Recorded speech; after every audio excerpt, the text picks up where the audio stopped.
Shri Ganesha Sharada Gurubhyo Namaha Ramaya Ramabhadraya Ramachandraya Vedase Raghunathaya Nathaya Sitaya Pataye Namaha. Welcome to audience for this session on Ramayana to chapter 68 of Yuddha Kanda. In the previous chapter, we saw the fall of Kumbhakarna by the shafts thrown by Rama, where he cut off his hands, cut off his legs, and finally his head. But on seeing Kumbhakarna dead, Ravana is deep in the sorrow.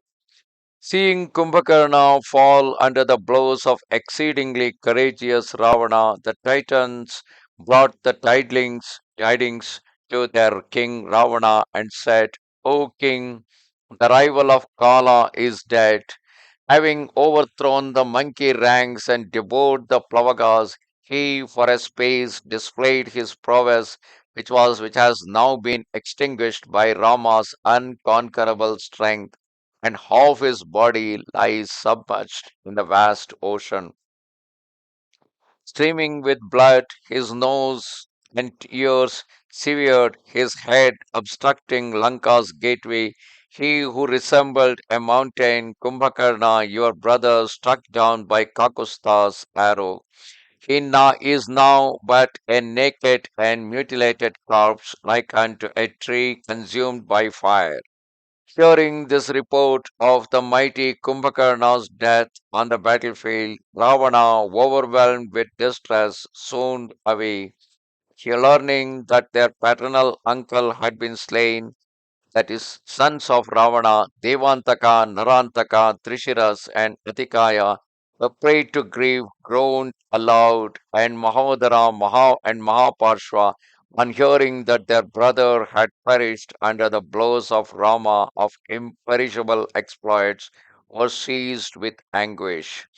Thereafter, regaining his senses with extreme difficulty, that lion among the Titans, tormented by the death of Kumbhakarna, his senses troubled, began to lament, saying, O hero, O humbler of the pride of your enemies, O mighty Kumbhakarna, urged on by destiny, you have left me for the abode of death.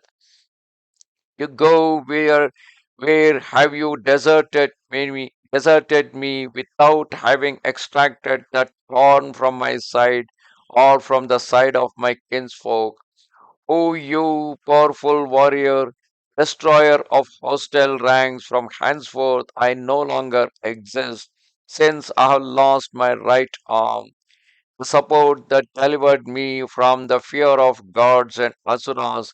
How has such a warrior who quelled the pride of the gods and Danavas, who resembled the fire of time, fallen today in the fight with Raghava?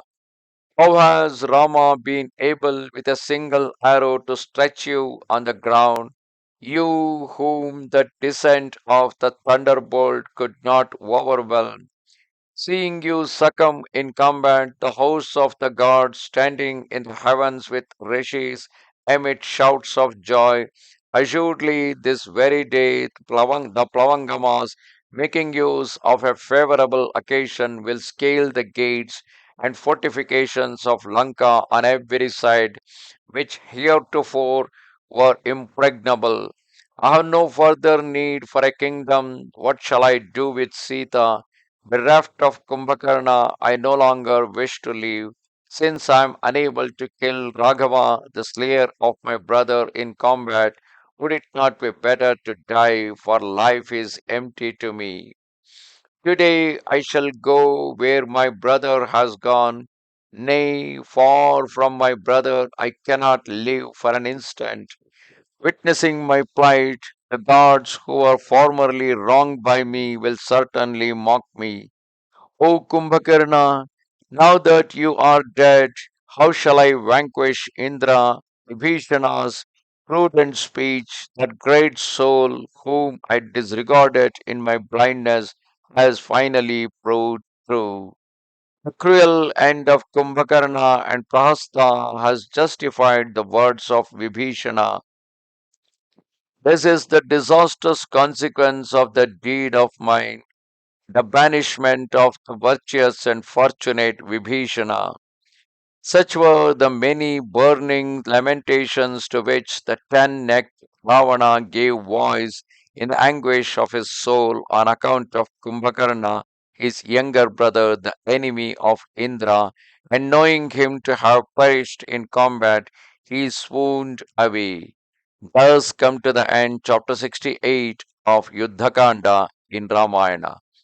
Namaste Sharada Devi Kashmira Puravasini Twamaham Prarthaye Nityam Vidya Danancha Dehime